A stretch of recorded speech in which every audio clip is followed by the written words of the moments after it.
Welcome back to How to Cake It. I'm Yolanda, and today we are getting into the holiday spirit because Holiday Barbie is in the kitchen. Apparently, she likes cake as much as I do. Thanks to Mattel for supporting and collaborating with me on this video. I'm going to recreate the 2016 Holiday Barbie gown out of buttery vanilla cake, Italian meringue buttercream, and fondant. I dyed 8 pounds of my vanilla cake different shades of aqua to create an ombre effect. Once my cakes are removed from their pans, I level them and remove the caramelization from the bottom of each layer. If you'd like to see how I divided my batter and exactly how I dyed it, head to howtocakeit.com. Now it's time to simple syrup all of my cakes with the help of Sir Squeeze. If you still don't know what simple syrup is and how it works, there's a link below to a tutorial video, and you can pick up Sir Squeeze's costume at howtocakeit.com. Now that all of the simple syrup has soaked into my cakes, I'm going to use a circle cutter to cut out the center of all 5 cakes.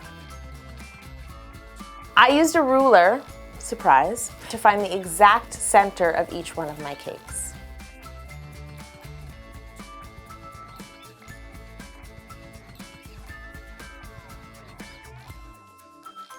Time to fill and stack all of my cakes with Italian meringue buttercream. I used a small offset spatula and I tried to avoid getting buttercream on the inside of all the circles I cut from the center.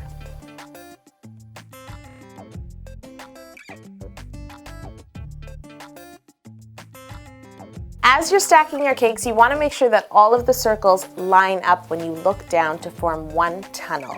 What am I talking about? One secret chamber. Orhan, insert secret chamber music. Yes! I chilled my cake until the buttercream firmed up, and now it's time to start carving a gown. Somebody should have told me to dress up. Jocelyn. I begin carving my cake into an A-line shape, making sure to remove all the caramelization from the sides of all my cakes as I go. You want to make sure that the cake at the top will fit her waist nicely. Get me my How to Cake It gown. It's in the gown closet. We have a gown closet? Yeah, it's right next to the t-shirt and apron closet. There's nothing in it right now, obviously. Now you can see the ombre effect of the cakes being revealed. I kept the lightest shade of aqua at the top and the darkest at the bottom. She is beautiful inside and out. Barbie's gown flows and has movement, so I want my cake to look the same. I use my large serrated knife to make some cuts. What is this, vertically? Yes, all the way around, making sure not to make them perfect and the same size. I know. I didn't use a ruler. I just went with the flow. Get it? The gown has flow.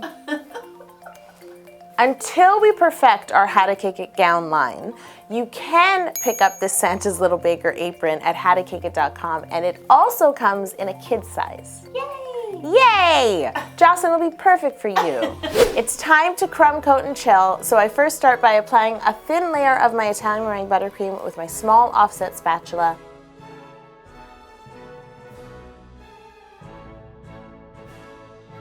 I usually have a bit of a faster tempo when I do the crumb coat and chill dance, but I just want to keep the dress intact, so I just waltzed her, just swayed with her over to the fridge. If you want to do the crumb coat and chill dance with me live in real time, you can sign up for Camp Cake. It's now open for registration at howtocakeit.com. Camp Cake is on December 10th, and it's a live stream holiday baking camp. I'm going to be your counselor. Early bird pricing only lasts for a couple more days, so head to howtocakeit.com. When you sign up for Camp Cake, you get my holiday baking hacks ebook absolutely free. I will be there. Okay, so you know what? Here's what I'm proposing. You and I are gonna have a crumb coat and chill dance off. Oh Lord. And everyone at Camp Cake can participate. Show us your moves.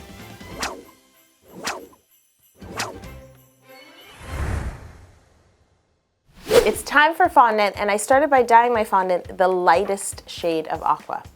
I roll my fondant out to 1/8 of an inch thick and make sure that it is big enough to drape over the entire cake. For the exact color I used, there is a link in the description below. This fondant has now become the fabric of her gown. Usually the first thing I do is try and smooth out any air that remains between the fondant and the cake and smooth away all of the folds in the fondant. But this time, I'm not doing that. I want to accentuate the folds in the fondant because it will make it look more like fabric. Working very gently, I pull the fondant away from the dress and create some more folds, making sure not to tear the fondant.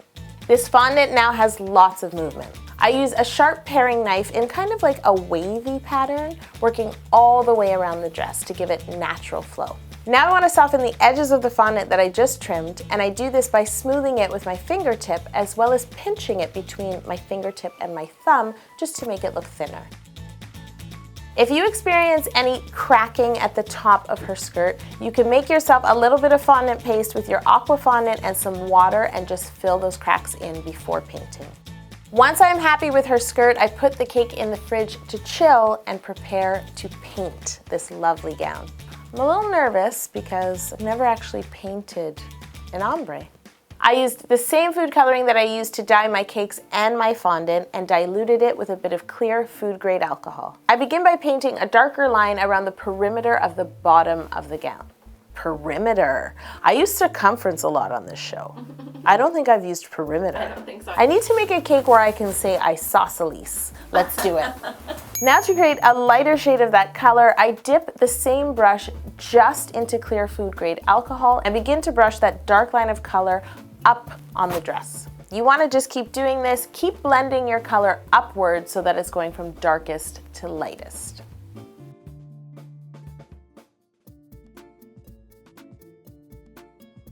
I'm going to let this layer of paint dry, and in the meantime, I'm going to mix some pearl luster, some light blue pearl luster, and some clear food grade alcohol to make, well, pearly paint. I used the same light blue luster to make my snow cake in my Holiday Baking Hacks ebook. You can buy my ebook, there's a link in the description below, but don't forget you get it absolutely free when you sign up for Camp Cake. I'm gonna apply my pearl paint to the gown, brushing from top to bottom this time. I let this pearl paint dry and then I went back and painted some more pearl just at the top of her gown. I just really wanted to perfect the ombre, making sure the gown was darker at the bottom and lighter at the top. To prepare Barbie for her gown, I made her a little gum paste top and then I wrapped her legs in plastic wrap to make it food safe. Barbie is ready to be dressed. Please step into your gown, Barbie. Let me help you. Gently place your Barbie into the cake. Make sure not to get cake on her toes. She doesn't like that. Once she's in her gown, you can use your fingertips to gently smooth the fondant up towards her waist. This dress has to be the perfect fit. One of the best things about this Barbie is that she comes with the most beautiful, detailed bodice.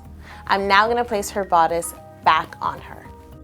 Now I want to make sure that her bodice and the fondant really flow together, so I'm just going to use a wet paintbrush and blend out the seams. Not only is Barbie dressed up in this beautiful gown, she comes in the most beautiful snow globe packaging. I come in an apron in a kitchen with a ponytail. Thank you for watching How to Cake It. Please subscribe to this channel, and thanks again to Mattel for supporting and collaborating with me on this video. Check out Barbie.com or click the link below. Let me know in the comments which 2016 holiday Barbie is your favorite. Now, if you'll excuse me, I've got to get back to designing the How to Cake It gown line. See you later.